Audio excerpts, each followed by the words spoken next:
Ms. Miller, you're recognized for 5 minutes. Thank you for yielding, and thank you to all of our witnesses for being here today. My first question is for Mr. Moore. Mr. Moore, my constituents are very concerned about the collapse of the U.S. dollar.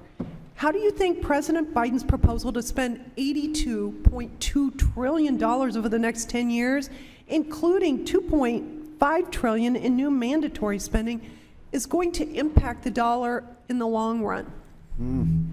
Well, Congresswoman, inflation is, by definition, a reduction in the purchasing power of the dollar. And that's what your constituents are seeing month after month after month. It is not true that real wages are rising. Real wages have fallen in the last 2 years. There's a lot of different estimates, but the kind of median one that we looked at Heritage is that the average worker's lost about $3,500 to $4,000 in 2 years. And look, if you're making $70,000 a year, that's a lot of money.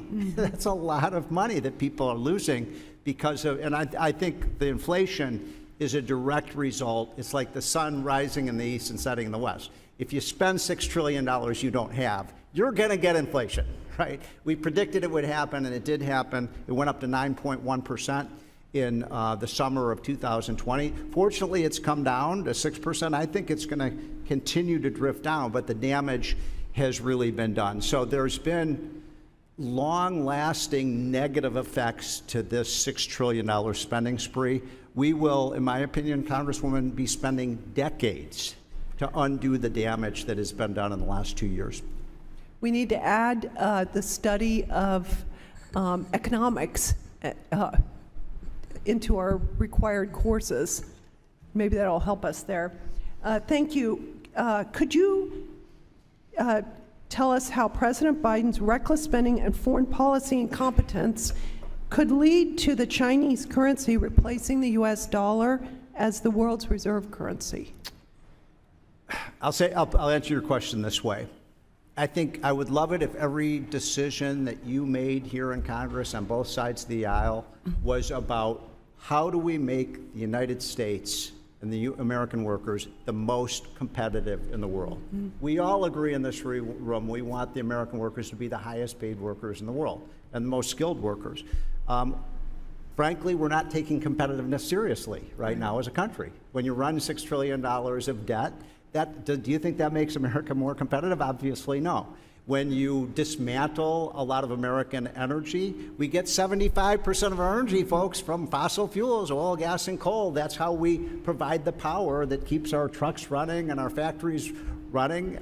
Look, we're not going to run a $23 trillion economy on windmills. It's just a stupid idea, and it just plays into the hands of our enemies. So who has benefited from these anti-American energy policies? Well, let's see, China, Russia, the OPEC countries, and so on.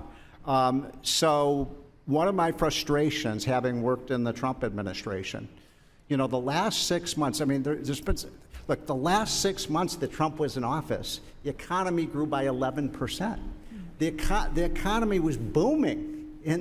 We saw huge, nobody thought the recovery could happen as quickly from when we shut down the American economy. So if we just stuck with the Trump policies, I happen to think the U.S. economy, we wouldn't be talking about, the high inflation. We wouldn't be talking about massive increases in debt. We wouldn't be talking about these problems with small businesses.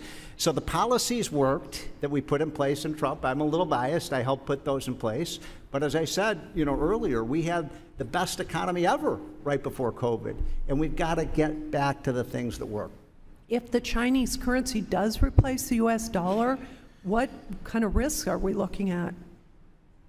If that actually happens. It's a security crisis. It's an economic crisis. It is incredibly important for the whole security of the world, not just the United States, and the economic well-being of the world, that the United States retain its world economic superpower status and that the dollar remain the dominant currency. Now, I don't think there's an immediate danger of some other country like the euro or the or the yuan or these other countries taking over the United States currency. But if we continue to rack up our debt, because as you know, Congresswoman, we're headed to $50 trillion in debt in less than 10 years. If that happens, then I think that America's status as the world reserve currency will be put in great danger.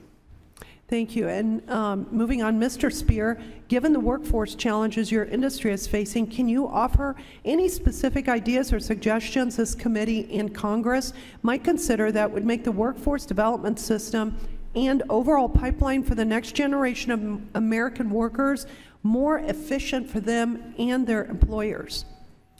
Yeah, I appreciate that, Congresswoman. In brief, and I can provide more detail on what our recommendations with WIOA and reauthorization.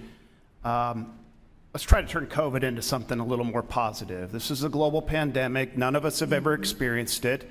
And we witnessed something, tragic, but also pretty phenomenal.